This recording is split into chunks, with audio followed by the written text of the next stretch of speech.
Dans cette édition, merci de votre attention. Voici les titres à la une de l'actualité ce dimanche. Les chrétiens de Côte d'Ivoire, à l'instar de ceux du monde entier, célèbrent ce dimanche la fête commémorative des Rameaux. La fête des Rameaux commémore l'entrée triomphale de Jésus-Christ à Jérusalem, où il fut acclamé par une foule nombreuse. Les échos de cette célébration à Abidjan et intérieur du pays, avec nos reporters dans un instant. La fraude sur le réseau d'adduction en eau potable fait perdre à la Côte d'Ivoire 59 millions de mètres cubes d'eau, soit un manque à gagner de 23 milliards de francs CFA. Pour lutter contre cette fraude, 180 enquêteurs sont mobilisés par le ministère de l'Hydraulique. Ces enquêteurs ont reçu leur kit de travail des mains du ministre de l'Hydraulique, Laurent Tchaga. À Madagascar, l'ancien chef de l'État malgache Didier Ratsiraka est décédé ce dimanche matin à l'âge de 84 ans. L'annonce a été faite sur sa page Facebook. Il avait été président de Madagascar 2 fois, de 1975 à 1993, puis de 1997 à 2002. Voilà pour l'essentiel. Oui, bonjour à tous. Il est 13h à Abidjan et partout en Côte d'Ivoire et il fait beau temps ce matin sur la capitale économique. Vous pouvez sortir de chez vous pour vaquer tranquillement à vos occupations sans prendre le soin d'emporter avec vous votre parapluie. Ceci n'est pas une simple annonce du temps qu'il fait dehors, même si en réalité il fait beau. Ceci est une fête pour nous de vous dire que ce 13h, nous parlerons de météo et précisément de l'impact de l'implication de la météorologie dans certains domaines économiques. Un thème qui s'inscrit dans le prolongement de la commémoration de la Journée mondiale de la météorologie édition 2021. En Côte d'Ivoire, la Sodexam, en tant qu'autorité nationale de la météo, agit en faveur d'une meilleure connaissance du climat et œuvre aux côtés des structures étatiques compétentes à une meilleure appropriation des problématiques liées à la préservation des océans, notamment. Notre invité de ce dimanche, c'est le directeur général de la Sodexam, Monsieur Jean-Louis Moulot. Monsieur Jean-Louis Moulot, merci, bonjour. Bonjour. Et merci d'être avec nous sur ce plateau. Merci de me recevoir. Je vous en prie. Et je vous retrouve dans une trentaine de minutes. Mais avant, bien sûr, nous entrerons dans le vif du sujet. Mais avant, ce qui fait la une de l'actualité ce dimanche, c'est bien la célébration de la fête des Rameaux par les fidèles chrétiens de Côte d'Ivoire et du monde entier. Une fête qui commémore, nous le disions à l'instant, l'entrée triomphale de Jésus-Christ à Jérusalem, où il fut acclamé par une foule nombreuse qui déposait des vêtements sur son main et agitait des branches et des palmes en chantant. Notre reporter Franck Quadio a suivi cette commémoration des fidèles chrétiens dans les communes de Cocody et d'Adjamé. 7 jours avant la Pâque, le monde chrétien célèbre l'entrée triomphale du Christ à Jérusalem et sa passion. Dans cette paroisse à Cocody, les fidèles se procurent les rameaux. Cette commémoration a une signification particulière. Nous avons cette possibilité de célébrer Jésus dans toute sa splendeur et tout ça. Et cette fête aussi marque le début de la semaine 7, donc raison pour laquelle nous sommes venus aussi nombreux pour la célébrer. Triomphante entrée dans le temple, comme pour illustrer le symbole. C'est la bénédiction des rameaux. Les fidèles se tournent vers l'entrée de la paroisse pour la vivre en communion. Scène caractéristique dans toutes les paroisses. À Notre-Dame de la Tendresse de la Rivière Goff, le Père Coussant relève cette célébration des rameaux comme l'expression de l'ambivalence du caractère humain que même le Christ a été obligé de subir. En nous, il y a des aspirations, mais en même temps, Jésus ne vient pas forcément comme nous le voulons. Il ne répond pas forcément comme nous le voulons et à toutes nos doléances. Et parfois, cela crée en nous des frustrations, cela crée en nous des infidélités. Donc, ce sont nos infidélités en réalité qui sont des crucifixions, qui poussent à la mort de Jésus. Parce que chaque infidélité du chrétien, justement, crucifie Jésus, crucifie son frère. Voilà pourquoi cette célébration doit nous replonger dans ce qui s'est passé pour nous aider à mieux comprendre, pour prendre les dispositions pour ne plus que ça se répète. Grâce à Dieu d'avoir rassemblé tous ces enfants en cette occasion et c'est une joie qui nous conduit vers la Pâque qui sera vraiment une Pâque de résurrection pour tout le peuple. Moment festif, mais aussi un moment de recueillement. Au temple méthodiste uni Jérusalem d'Adjamé 220 logements, cette journée de dimanche est une journée inédite.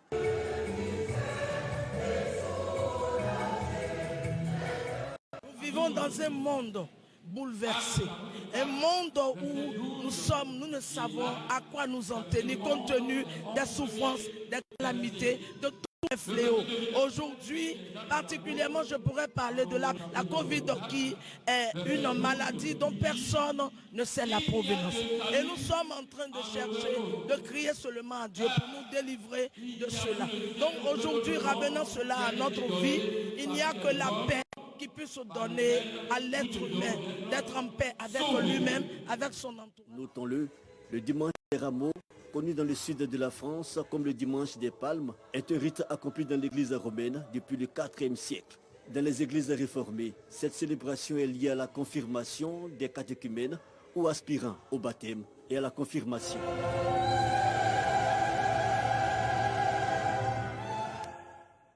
Le dimanche des Rameaux marque le début de la Semaine Sainte, semaine particulière pour les chrétiens du monde entier, marquée par la joie de la résurrection du Christ, mais également par la méditation de la passion de celui qui a donné sa vie pour tous les hommes. Direction le centre de la Côte d'Ivoire à Bouaké avec Soro Corona, notre reporter, pour suivre cette commémoration de la célébration de la Journée des Rameaux. Le dimanche des Rameaux commémore l'entrée solennelle de Jésus-Christ à Jérusalem, où il fut acclamé par une foule agitant des palmes et déposant des manteaux sur son passage. À Bouaké, les fidèles chrétiens ont célébré la fête des Rameaux qui annonce la Semaine Sainte. La Semaine Sainte précède la Pâque et est la dernière partie du Carême.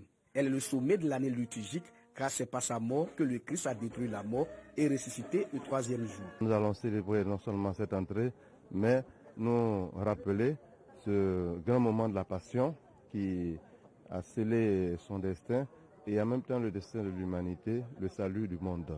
C'est un très grand jour pour nous les chrétiens où nous sommes en communion avec le Christ dans son entrée à Jérusalem pour subir la Passion. Pour les fidèles chrétiens, cette journée est le symbole de la Renaissance. C'est une joie pour nous de venir prier et demander pardon à Dieu pour qu'il puisse exaucer nos prières. Présenter notre joie au Seigneur et que tout ce que nous allons entreprendre soit vraiment réussi et béni par Dieu lui-même. La tradition chrétienne veut que l'on apporte après la messe les rameaux bénis pour orner les maisons, un geste de vénération et de confiance envers le Christ. En cette période de carême chrétien, plus de 70 tonnes de vivres et non-vivres d'une valeur de 80 millions de francs CFA seront distribués aux fidèles chrétiens. Une initiative de l'État de Côte d'Ivoire. Les différents séminaires d'Abidjan et diocèses ont reçu leurs dons hier dans les locaux de Caritas Côte d'Ivoire. Le reportage de Grace Kando. L'État de Côte d'Ivoire, aux côtés de l'Église catholique en cette période de carême. Conduite par Anne-Désirée Ouloto, une délégation composée de Roger Adom, Isaac D et Aimé Zébéyou dans les locaux de Caritas à Côte d'Ivoire. La délégation est venue les bras chargés. Elle a fait don des vivres et non-vivres aux 8 séminaires de la province ecclésiastique d'Abidjan et au diocèse d'Abidjan, de Yopougon et de Bassam. Merci au gouvernement et à travers la délégation qui est venue poser ces gestes de charité en nom de l'Église. Et donc c'est pour nous l'occasion de dire non seulement merci, mais aussi à travers ce geste de témoigner aussi cette proximité et cette mutualisation des forces, cette solidarité qui doit régner d'abord entre êtres humains, mais surtout entre enfants de Dieu. Les congrégations religieuses, y compris les autres séminaires et diocèses de l'intérieur du pays, recevront également leurs dons. Au total, ce sont plus de 70 tonnes de vivres et non-vivres d'une valeur de 80 millions de francs CFA qui seront distribués. Et la Caritas, au niveau de l'Église catholique, est l'instrument de charité par excellence. Et c'est au nom donc de cette mission de la Caritas que nous sommes venus apporter le soutien du président de la République et des membres du gouvernement pour qu'à leur tour, ils puissent soulager ces nombreuses familles qui ont besoin d'une main fraternelle, d'un appui, donc pour les aider à vivre chaque jour. Les églises méthodistes unies et Aris n'ont pas été oubliées. Elles ont, selon la délégation, aussi reçu leur part. Et la communauté catholique de Yopougon a, elle, reçu des dons vivres de la part du conseil municipal. Un autre acte de partage, mais surtout de solidarité en cette période de carême chrétien. Et c'est le vicaire général du diocèse de Yopougon qui a réceptionné ces dons, témoin de la cérémonie, Michel Digri. Au moment où la communauté catholique entame la dernière ligne droite du carême, le conseil municipal de Yopougon est aux côtés des fidèles chrétiens de sa commune. Des dons en vivres pour terminer les 40 jours de jeûne. Ce don nous va droit au cœur parce que c'est pas facile. Dans un premier temps, et il a fait en temps de carême, c'est charitable. La foi, elle n'est pas abstraite. La foi, elle se décline en œuvre. Et c'est ce que M. le maire vient de faire. Et nous voulons donc dire merci. Le représentant du maire de Yopougon, Gilbert Kone-Kafana, donne les enjeux de cet acte de solidarité. Nous sommes dans une commune cosmopolite où nous avons toutes les religions, nous avons toutes les ethnies. C'est une commune où le vivre ensemble et la cohésion sociale doivent demeurer pour qu'il y ait une paix. Et pour que cette paix puisse perdurer, on ne peut qu'avoir l'onction des hommes de Dieu. Et c'est important donc d'accompagner les hommes de Dieu dans cette quête de paix, dans cette quête de prière quotidienne pour que la commune puisse bien se porter. Face à un monde de plus en plus interconnecté, le secteur de la presse se voit contraint de se réadapter pour la conquête des lecteurs. Comment appréhender l'outil numérique qui aujourd'hui est une nouvelle déclinaison du support média? À Grand-Bassam, le Forum des directeurs de publication de Côte d'Ivoire organise depuis 2 jours une session de formation sur le thème défis et opportunités de la gestion des médias numériques. Rôle du directeur de publication, un moment pour ses responsables éditoriaux de partager les expériences et adopter leur démarche managériale en matière de support numérique adapté aux réalités du marché actuel. C'est ce que nous dit Franck Quadio.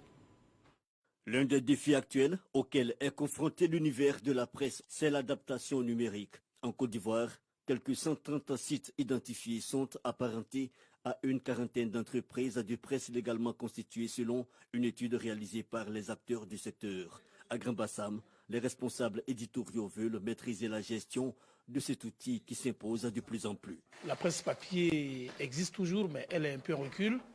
Et la presse numérique, l'avènement de la presse numérique fait qu'il faut mettre les directeurs de publication à niveau.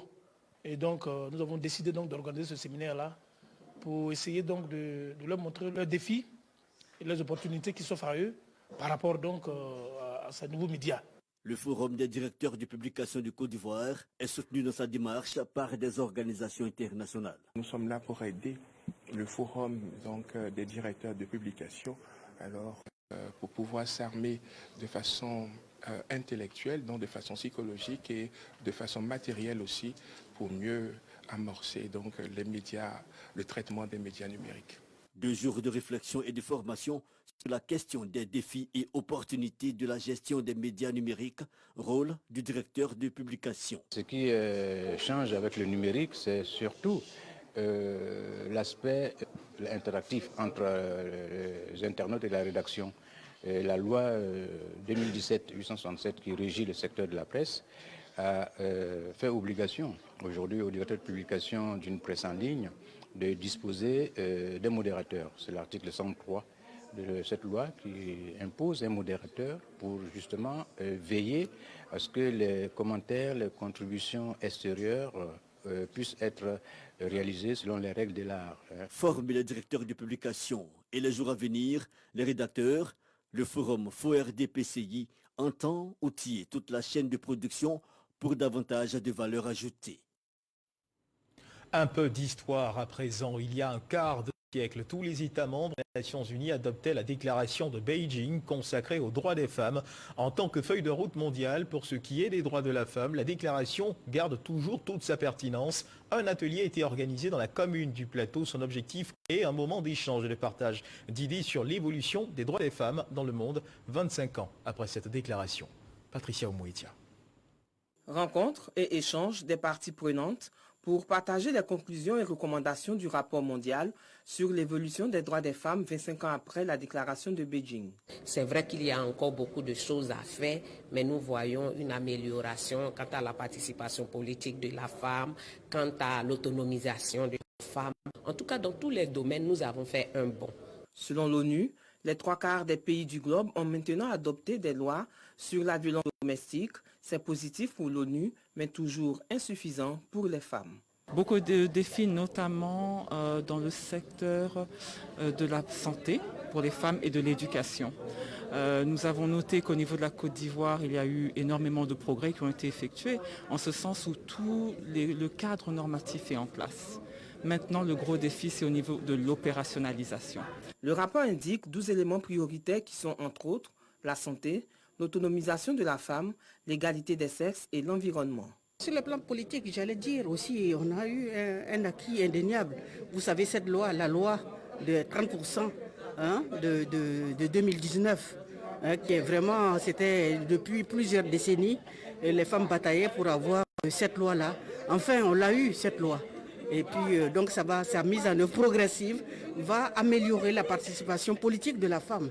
Tous les 5 ans, les États sont tenus d'évaluer au niveau national les progrès accomplis et les défis rencontrés dans la mise en œuvre du programme d'action de Pékin. C'est aussi l'occasion de faire le point et d'identifier les défis futurs. Et toujours dans le cadre de la défense des droits de la femme, l'Association des femmes juristes, l'Institut pour les droits de l'homme et développement en Afrique renforce les capacités des défenseurs des droits des femmes et des filles de la Côte d'Ivoire et du Burkina Faso. L'objectif est de les outiller afin que celles-ci puissent œuvrer pour la mise en œuvre des textes qui protègent les femmes et les jeunes filles dans leurs pays respectifs. Éric Goré. La Côte d'Ivoire et le Burkina Faso font partie des pays de l'Afrique de l'Ouest qui ont ratifié à plusieurs conventions qui font la promotion des droits de la femme et de la fille. Comment arriver à mettre en œuvre les différents tests contenus dans cette convention avec l'aide des experts. C'est à cette mission que s'attelle l'Institut pour les droits de l'homme et le développement en Afrique et l'Association des femmes juristes de Côte d'Ivoire. Nous voulons que ce projet contribue à améliorer la jouissance des droits des femmes et filles en Afrique en général et dans les 2 pays, c'est-à-dire au Burkina et en Côte d'Ivoire en particulier. Généralement, elles sont sans voix parce qu'elles subissent aussi le poids de la société. Vous n'êtes pas sans savoir qu'en Afrique, nos sociétés sont dominées par les us et coutumes qui généralement laissent de côté les textes de loi. Et donc quand une femme est victime de violence, elle hésite à saisir les instances juridictionnelles parce que dans tous les cas, elle continue de vivre dans le milieu avec son bourreau et généralement, la société aussi fait pression sur la famille. Ces 2 institutions donnent des rudiments nécessaires aux experts des questions de droits de la femme et de la fille issus de la Côte d'Ivoire et du Burkina Faso afin de s'approprier ce projet. Au Burkina Faso, les pesanteurs socioculturelles sont vraiment une réalité. Par exemple, parlant de l'excision, plus de 40% des femmes burkinabés de 15 à 49 ans sont victimes de l'excision. Au sortir de cette formation, on va vers nos sœurs, on les forme. Et quand on les forme, on les interpelle afin de récupérer ce qui leur use. Au thème de cette rencontre, un réseau de plaideurs pour les droits de la femme et de la fille sera créé. Son champ d'action s'étendra sur l'Afrique de l'Ouest francophone. Sa mission sera de vulgariser les droits de la femme et de la fille en tout temps et en toutes circonstances. Deuxième titre de ce journal, mesdames et messieurs, le saviez-vous? La fraude sur le réseau d'adduction en eau potable fait perdre à la Côte d'Ivoire 59 millions de mètres cubes d'eau, soit un manque à gagner de 23 milliards de francs CFA par an. Pour lutter contre cette fraude, 180 enquêteurs sont mobilisés par le ministère de l'Hydraulique. 16 enquêteurs ont reçu leur kit de travail.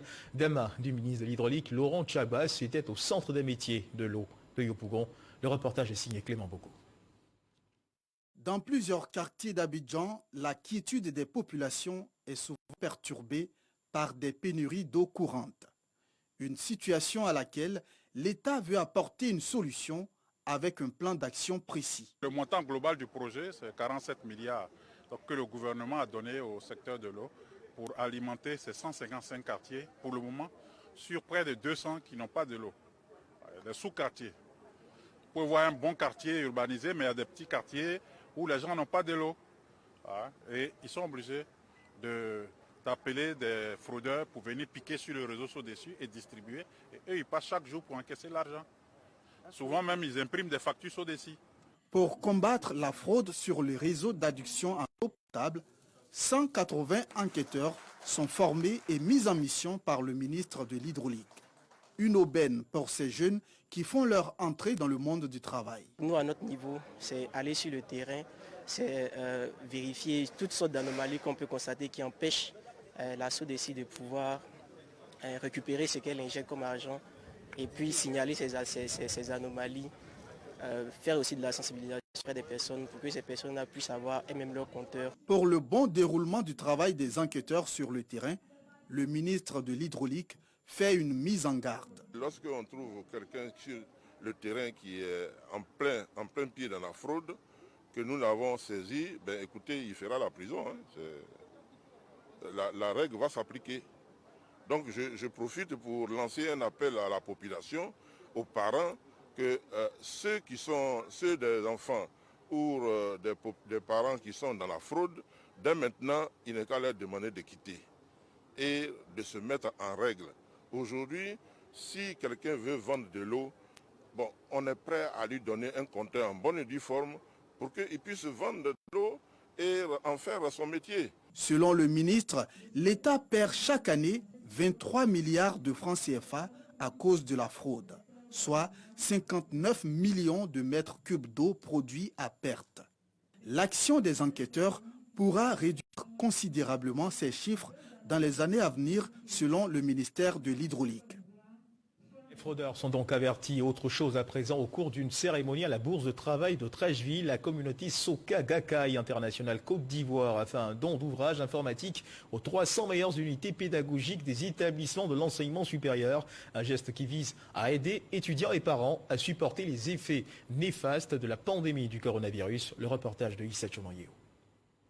L'homme au cœur des actions sociales, la communauté Soka Gakkai International Côte d'Ivoire. SGI-CI. En cette période du coronavirus, elle multiplie les dons pour aider le monde de l'enseignement supérieur à supporter les effets néfastes de cette pandémie. C'est dans ce cadre que 300 étudiants et 30 unités pédagogiques IDEA, informatique, développement d'applications de l'enseignement supérieur, ont reçu gratuitement, respectivement, des ouvrages Maîtrise pas à pas et la pédagogie capacitaire, la science pédagogique exigée par l'éducation. J'en suis vraiment satisfaite parce que ce qui contient ce cadeau est vraiment très spécial pour le domaine informatique. Ces actions, effectivement, qu'il faut multiplier pour permettre à la jeunesse de se rendre compte que le développement de ce pays lui appartient. Ces ouvrages, selon l'auteur, vont considérablement aider les étudiants à maîtriser l'outil informatique indispensable aujourd'hui dans la formation, étant donné qu'ils n'ont pas de prérequis dans le secondaire. Les élèves qui arrivent du secondaire n'ont aucun élément dans leur acquis scolaire qui les prépare à l'informatique. C'est pas comme en mathématiques. Mathématiques, c'est depuis le CP1. Le français, c'est depuis le CP1. Mais en informatique, ils n'ont rien appris au secondaire et ils arrivent tout à coup soudain, ils sont en première année d'informatique et ils ont 2 ans pour avoir le BTS. Mon expérience m'a permis de savoir qu'il faut leur proposer un ouvrage qui leur permette de faire un bon départ en première année d'informatique. La communauté bouddhiste de Côte d'Ivoire n'entend pas s'arrêter en si bon chemin. Elle prévoit d'amplifier ses actions afin d'aider davantage les parents et étudiants en cette période difficile de Covid-19. Et justement, face à la Covid-19, on ne le dira jamais assez, il faut continuer de rester vigilant. Le virus circule. Chaque jour, des cas de contamination sont enregistrés.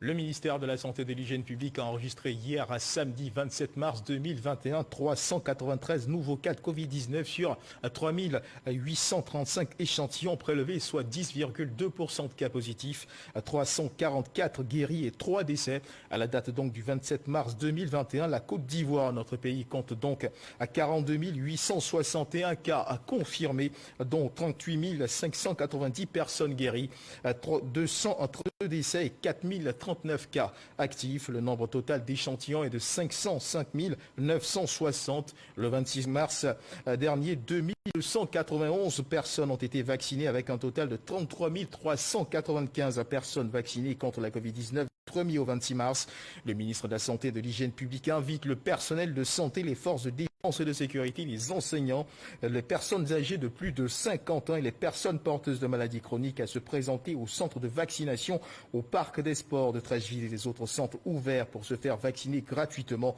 contre la Covid-19. Et on parle toujours de santé, mais cette fois des maladies zoonotiques. Les maladies zoonotiques, entendez les maladies transmissibles des animaux aux humains était au centre des réflexions à Yamoussoukro, moment pour les acteurs nationaux de la santé humaine et de la santé animale de trouver un protocole commun de renforcement de la lutte contre ces pathologies. Les travaux ouverts se sont déroulés sous l'égide de l'OMS et plusieurs partenaires dans l'Organisation mondiale de la santé vétérinaire. Ils s'inscrivent dans le cadre de la mise en œuvre de la plateforme Une seule santé après l'adhésion du gouvernement ivoirien à ce concept mis en place par l'OMS, l'OIE et la FAO. Léon Brou. Dengue, rage, chikungunya, grippe aviaire, tuberculose bovine. La liste n'est pas exhaustive. Ces zoonoses ou maladies d'animaux se transmettent à l'homme. Comme protocole de riposte, l'OMS, la FAO et l'Organisation internationale de santé animale, selon le principe que la santé des hommes, celle des animaux et de l'environnement sont liées, proposent l'approche Une seule santé à laquelle la Côte d'Ivoire est signataire. Les récentes évaluations de ce protocole de l'avis d'acteurs nationaux et internationaux montrent des insuffisances. Les recherches et les données actuelles indiquent que près de 75% des nouvelles maladies infectieuses ayant affecté les êtres humains ces 10 dernières années étaient causées par des agents pathogènes provenant des animaux ou des produits d'origine animale. Et les récentes épidémies ont fini de convaincre de l'impérieuse nécessité d'une approche concertée. Voilà qui justifie ces travaux de Yamoussoukro auxquels prennent part à égale partie experts nationaux de la santé humaine et de la santé animale. 3 jours de réflexion pour établir une feuille de route commune visant à renforcer la collaboration entre les deux secteurs de santé. Le gouvernement, selon le représentant des ministres de la Santé et des Ressources animales, y attache du prix au regard du contexte épidémiologique de la Covid-19. La surveillance, la détection précoce et la riposte rapide restent donc les seules alternatives crédibles pour éliminer ces pathologies. Le financement nécessaire à la mise en œuvre efficiente des plans de lutte demeure un défi majeur. Je me réjouis de pouvoir encore compter sur nos partenaires techniques et financiers habituels. Les échanges de Yamoussoukro pour opérationnaliser l'approche Une seule santé bénéficient du soutien de partenaires techniques et financiers dont la FAO, COICA, la Banque mondiale, l'USAID.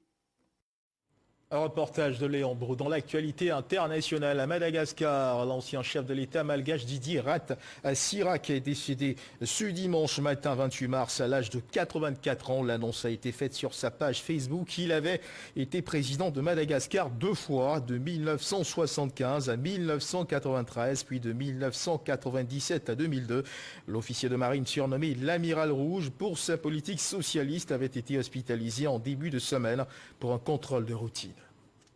Et toujours dans l'actualité internationale, au Canada, une femme a été tuée et 6 personnes blessées hier samedi dans un quartier de Vancouver après avoir été poignardée pour une raison inconnue par un homme qui a été rapidement interpellé par les services de police. Les 6 personnes blessées ont été hospitalisées. Le suspect est un homme connu de ces services justement de police qui a un casier judiciaire. Les enquêteurs pensent que le suspect a agi seul et disent ignorer tout de ses motivations. Parlons à présent de lutte contre la dégradation des terres. La lutte justement contre la dégradation des terres dans la zone de production café-cacao du nord du pays connaît un tournant décisif. Un guide sur la gestion durable des terres sera bientôt disponible. Il comporte 128 bonnes pratiques et est accompagné d'un plan de développement local. Le reportage de Kader Sogodogo. Comment conserver le stock de carbone en Côte d'Ivoire ? Cela passe nécessairement par de bonnes pratiques de gestion durable des terres, surtout dans les régions de production café-cacao et dans le nord du pays gagné par le binôme coton-anacarde. Yamoussoukro, les acteurs clés du projet gestion durable des terres, GDT, sont en conclave. Les réflexions qui ont débuté depuis 2018 ont permis d'élaborer un guide. 128 bonnes pratiques y figurent. Elles sont revues afin de parfaire le document. À partir de ce guide, on pourra facilement mener notre agriculture en s'inspirant des meilleures pratiques, des bonnes pratiques, des meilleures manières de faire l'agriculture. Comme exemple, on peut donner le cas de l'engrais organique. Alors nous allons former nos populations à la création de leurs engrais organiques. À partir de là, ces populations elles-mêmes vont fertiliser le sol sans avoir à aller vers les engrais chimiques qui leur coûtent excessivement cher, mais qui à la longue créent des problèmes au niveau des sols. Si nous y arrivons, un gros problème serait résolu.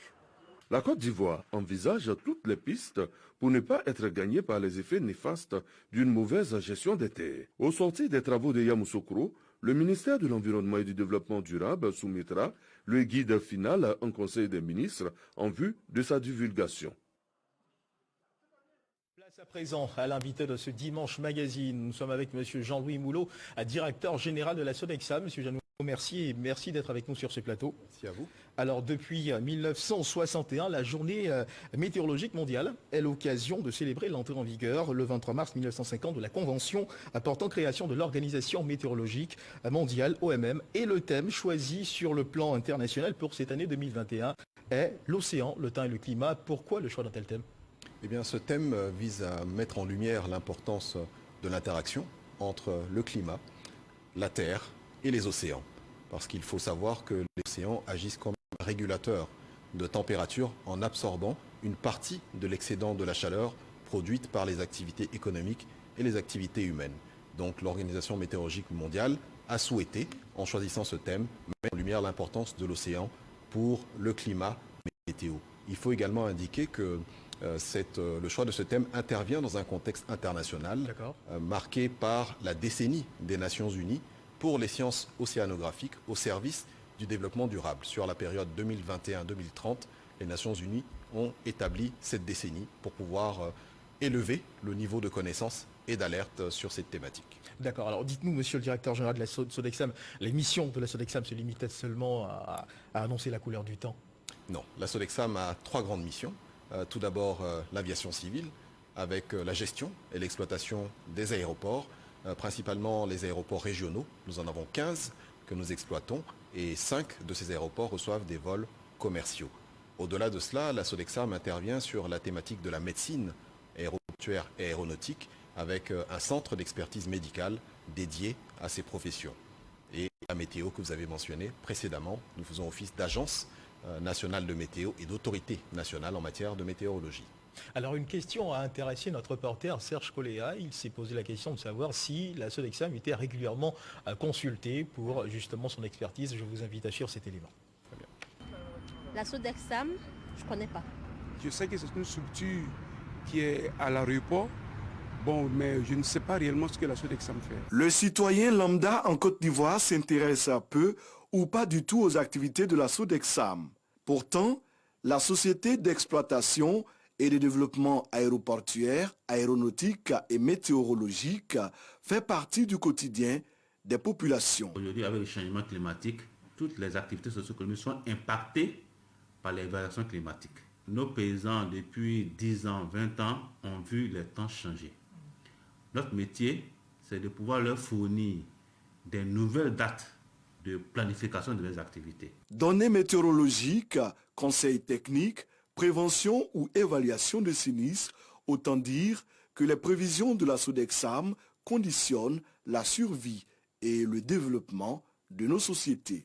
Les bureaux d'études nous consultent pour pouvoir avoir des indicateurs sur les effets climat sur les constructions, les routes, les bâtiments, les infrastructures, BTP en général.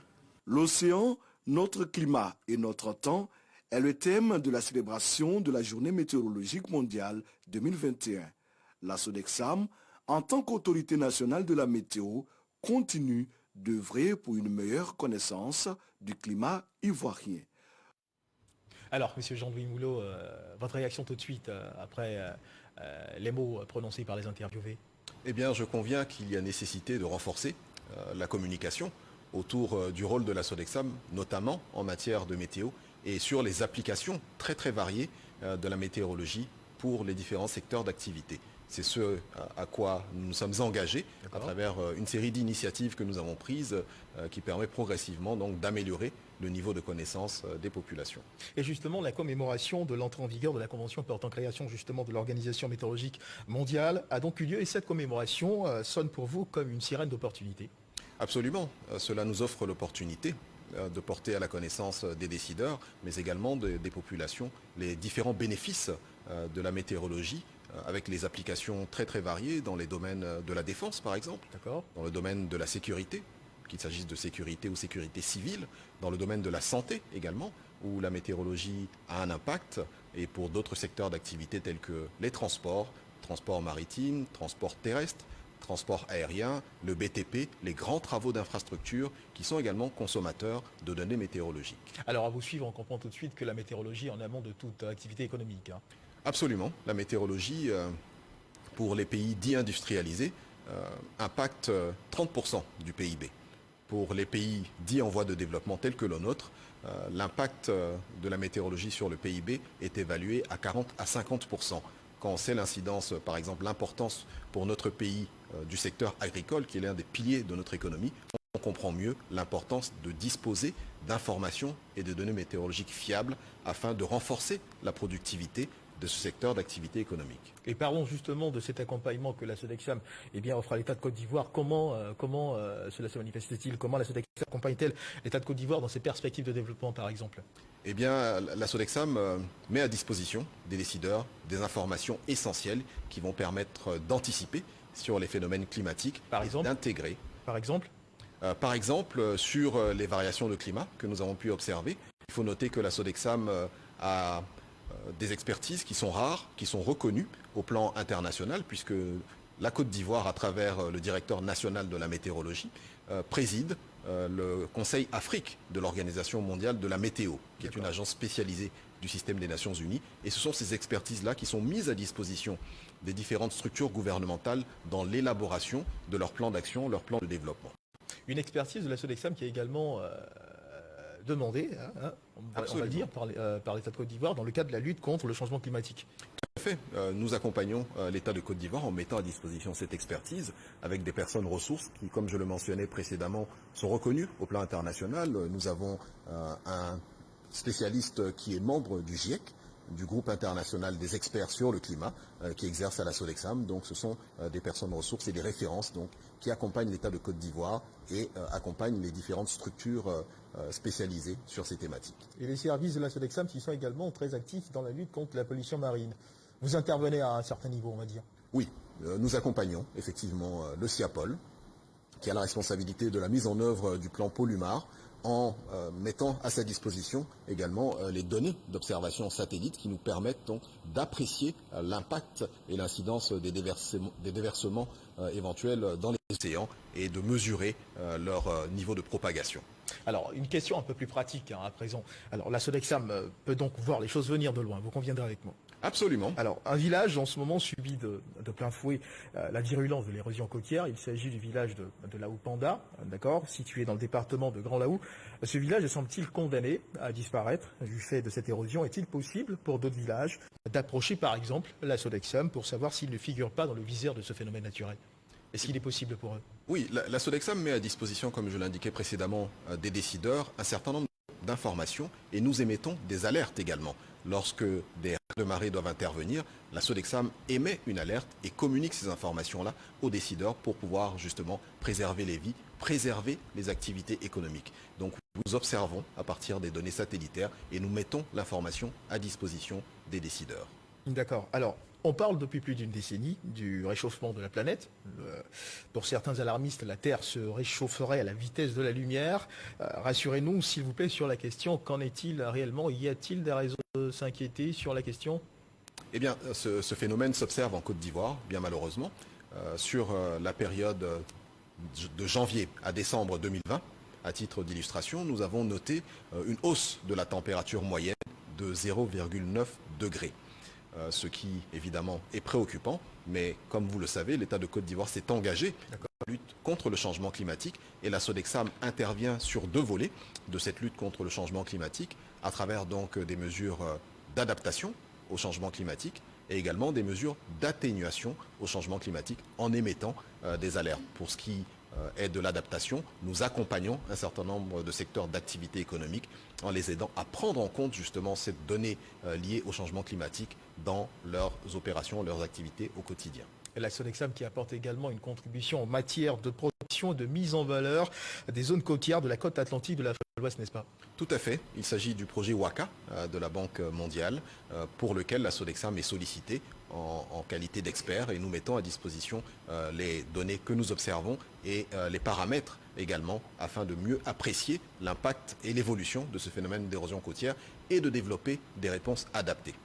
Alors, au cours d'une interview que vous avez accordée, vous avez dit, je cite, la Sodexam se doit d'encourager les populations à adopter des habitudes plus soucieuses de l'environnement en vue de protéger et restaurer ensemble nos océans. En quoi consistent justement ces habitudes plus soucieuses de l'environnement que les populations doivent adopter? Eh bien, je mentionnais tout à l'heure le rôle éminemment important de l'océan en termes de régulation de la température. Quand on prend conscience de l'importance donc de ce milieu océanique, il est impératif de pouvoir le préserver des pollutions, des risques de pollution et également de déversement de tout type de déchets, de même que la pêche abusive, afin de lui permettre de continuer à jouer ce rôle de régulateur de la température. Alors comment se déroulent les rapports que vous avez avec les partenaires techniques avec lesquels vous travaillez? Comment se définit cette complicité-là? Eh bien, la Sodexam est la structure de référence qui est systématiquement consultée par les partenaires techniques et cela nous permet d'affiner notre expertise qui est aujourd'hui reconnue non seulement au plan national mais également au plan international. Et je voudrais me réjouir de ce que la Côte d'Ivoire compte 3 stations centenaires qui ont été définies stations centenaires par l'OMM, donc l'agence spécialisée des Nations Unies, parce que nous avons su, durant 100 ans, sans discontinuer, collecter des données météorologiques qui participent aujourd'hui du patrimoine scientifique de l'humanité. Est-ce qu'il vous arrive parfois d'avoir des points de vue différents avec ces partenaires techniques sur des questions pratiques? Évidemment. Et comment vous les réglez? Par la discussion et par, puisqu'il s'agit d'une science, la météorologie, par la mise à disposition de données scientifiques, simplement. D'accord. Alors, la Sodexam a-t-elle pour habitude d'aller au contact des populations? On ne vous voit pas vraiment sur le terrain. C'est vrai que vous êtes, on va dire, comme vous l'avez dit, une institution qui offre son expertise au gouvernement, aux décideurs. Mais est-ce qu'il vous arrive souvent d'engager des actions de proximité avec les populations? Absolument. Nous avons conscience de la nécessité d'amener les populations à intégrer justement les questions météorologiques compte tenu des diverses implications que je mentionnais précédemment. Et c'est la raison pour laquelle nous sommes heureux de recevoir sur une base régulière des lycéens, des étudiants, afin de les sensibiliser à la question de la météorologie. Bien au-delà de cela, la Sodexam s'efforce d'accompagner un certain nombre d'initiatives. À titre d'exemple, sur l'année 2020, nous avons été le partenaire de la Journée nationale de la femme rurale qui s'est tenue à Korogo. Ça a été l'occasion pour nous de déployer nos équipes et de former des dizaines de femmes rurales de la région de Korogo, donc, à l'utilisation des données météo pour améliorer leurs productions agricoles. Alors nous avons sur ce plateau le directeur général de la Sodexam. Nous ne pouvons pas ne pas vous arracher quelques mots sur la saison des pluies qui s'annonce. Doit-on s'attendre cette année à de grandes averses? Y a-t-il des raisons de s'inquiéter? Eh bien, selon les prévisions qui ont été établies par nos experts, en relation avec les experts des pays limitrophes, puisque, comme vous le savez, les phénomènes météorologiques ne sont pas figés sur un pays, ils évoluent et peuvent passer d'un pays à un autre. Donc nous travaillons en collaboration avec les systèmes météorologiques nationaux des pays partenaires. Les prévisions indiquent une pluviométrie dans les normes pour la zone nord et centre de la Côte d'Ivoire. Pour la zone sud et pour le littoral, nous aurons des précipitations beaucoup plus élevées que celles qu'on a pu observer sur les périodes précédentes. Donc, il y a donc des raisons de s'inquiéter. Hein. Absolument. Il y a nécessité de prendre des mesures, d'anticiper. De toute façon, le gouvernement le fait en amont de chacune des saisons des pluies. Et cette année, les précipitations sur le sud et le littoral seront beaucoup plus importantes que ce que l'on a pu observer par le passé. Alors nous sommes pratiquement au terme de notre échange. Y aurait-il un aspect sur lequel vous aimeriez revenir rapidement avant de conclure? Eh bien, peut-être insister sur l'importance des systèmes météorologiques nationaux et leur impact sur l'économie. Les pays dits développés ont mené des études qui ont révélé que 30% du PIB est climato-sensible. Dans nos pays dits en voie de développement, cette proportion va de 40 à 50% des secteurs d'activité économique sur lesquels le climat a un impact. Cela donc souligne, s'il en était besoin, la nécessité d'avoir des systèmes météorologiques nationaux robustes, performants. Et je veux me réjouir de ce que l'État de Côte d'Ivoire ait pris conscience de cette nécessité. Et le président de la République a pris les dispositions afin qu'un projet ambitieux soit mis en œuvre dès cette année, avec un financement de 18 milliards de francs CFA, qui va permettre à la Côte d'Ivoire de se doter d'un radar d'observation météorologique pour la zone d'Abidjan, également de se doter d'un centre d'alerte et de prévision météorologique afin de prévenir les phénomènes climatiques extrêmes, de même qu'un centre de maintenance des équipements météorologiques qui est un centre à vocation régionale qui pourra servir donc les pays limitrophes. Et à travers ce projet également, chacune des régions de Côte d'Ivoire sera équipée d'une station météorologique automatique.